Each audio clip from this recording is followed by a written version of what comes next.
Hey everyone, it's Evangeline here at etrailer, and today we have the Swagman XC2 Bike Platform Rack. We're going to take a look at how it fits our 2022 Honda CR-V.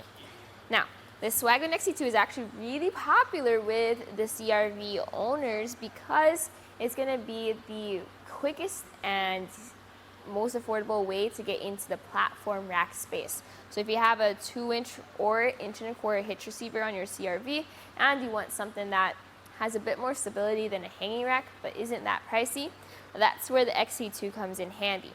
So it does a decent job at making sure your bike is steady as you drive around. It's not swinging around, but it also has its downsides, like it's very limited features. So that's something to be mindful. For example, if you wanted to open up your hatch, you'd have to take your bike off. And if you wanted to take your bike off, you'd have to take this hook off.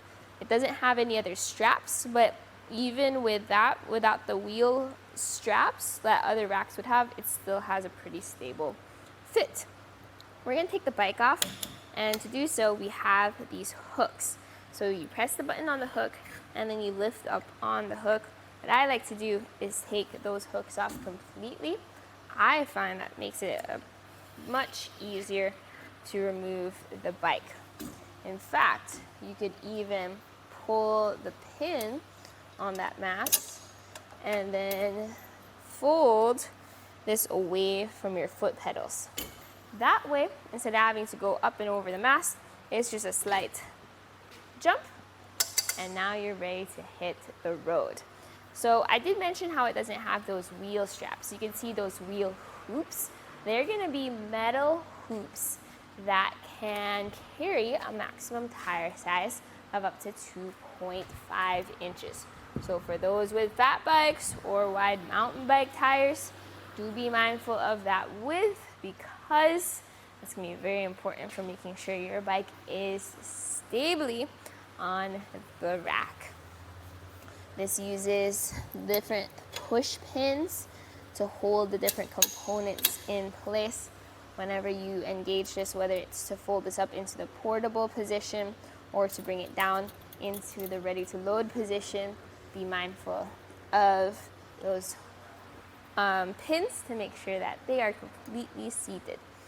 So now we have our hooks, and you secure your bike to make sure everything's in place. I know some people, if they do have like step-through frames, they would switch the hooks around to get the best bet for those smaller frames. Otherwise, for an extreme step-through bike, you may have to use a frame adapter bar in order to use this rack. Everything can be adjusted. The wheel hoops can be adjusted for different wheelbases. It doesn't take up much room behind your car. If you did want to get access to your hatch, pull that pin again, and now you can open up your hatch door. There will be plenty of clearance now for that to go up, and then you can put things away or grab whatever you need. With all that being said, if you have a hitch receiver and you're looking for the first bike rack before you're ready to invest into other racks, this might be a good option for you.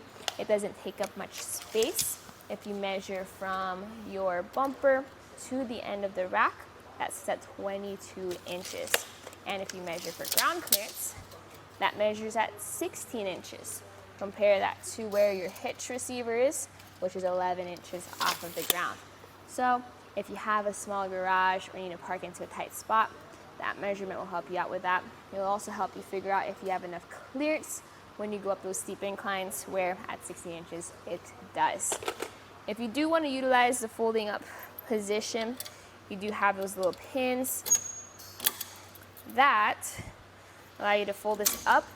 Now, some people, they fold up their bike rack in order to drive around without taking up as much space. For this scenario though, I recommend just keeping it in the down position because it will still add the same amount of length, and that way if you need to access your hatch, you just move the mast. If you wanted to fold it up, most people only do that for if they need to store it inside their garage or even in their trunk. It's that small. It does have that 35-pound weight capacity, which means it's on par with most of your regular bike racks. If you have heavy electric bikes though, that's when you start looking at other options that have that heavier weight capacity. So with all things being said, if you are looking for a bike rack that is simple and you don't want to pay extra for features that you may not use or you may not need, this one can come in handy. If you want to compare it to other affordable options, I'd recommend something like the Hollywood Rack's Destination 2. That one has a wing style compared to wheel loops, and that one also has a straps that allow you to secure your bike at 3 touch points versus the XC2, which secures your bike at 1 touch point. But this right here was a look at the Swagman XC2 2-bike platform rack, and you saw it on a 2022 Honda CR-V. This is our test course. Let's start with the slalom. This shows side-to-side action, such as turning corners or evasive maneuvering. Then, onto our alternating speed bumps. This shows twisting action, such as hitting curbs, potholes, road debris, or even uneven pavement. Last of all, the solid speed bumps. This shows up and down action, such as driving through a parking lot or parking garage, or driving in and out of a driveway.